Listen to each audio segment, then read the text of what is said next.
That needs to go on there.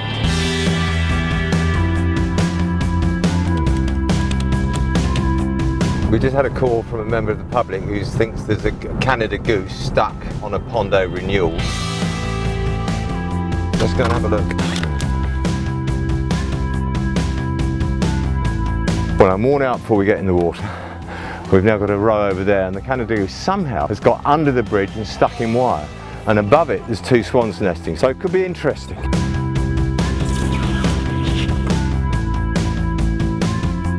Don't sink the boat, Trace. I'm very light.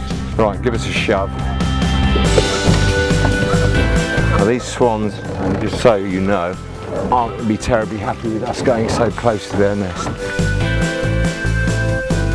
We're just going to try to improvise a bit of mooring wire so the boat doesn't go, otherwise Andy and I are going to be stuck on the island forever. It could be highly embarrassing.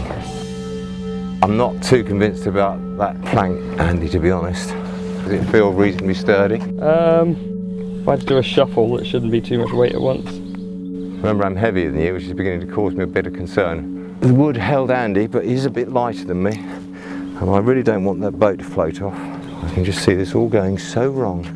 Oh, how it's got stuck. There's wires everywhere. It's a disaster. Poor little goose. I've got stuck, haven't you? All right, fella. All right, fella. Oh, right round his. Look at that. That's right round his leg. I have to cut the wire and see what we can do on dry land. That's what comes when you don't wire things off properly.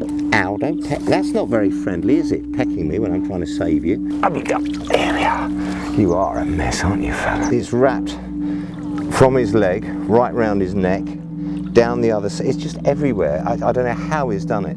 I really don't. I'm going to get onto dry land because I don't feel terribly safe. This wire is absurd. Whoever's wired this just has left it dangling. There's a strap right up here. Oh, it's just ridiculous. It's around its leg as well. Fella, honestly, how could you get so stuck in that? That's really a mess.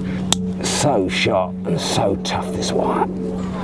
Okay, well that's that piece off. There's a piece there, just... All right, fella. All right, fella. Where does that piece go? Honestly, look at it. I mean, how he's got that, had the strength to bend that round him, I do not know. There's no major wounds. There's a little bit of scuffing there where he's obviously been flapping like crazy to try to get free of the wire. Round his neck it wasn't tight at all. That leg, actually, because the wire was so thick, couldn't get that tight, just tight enough to hold him. There's still warmth in the foot. I'm tempted to let him go. And that's what I'm going to do. Go on, off you go. Go on, you're free.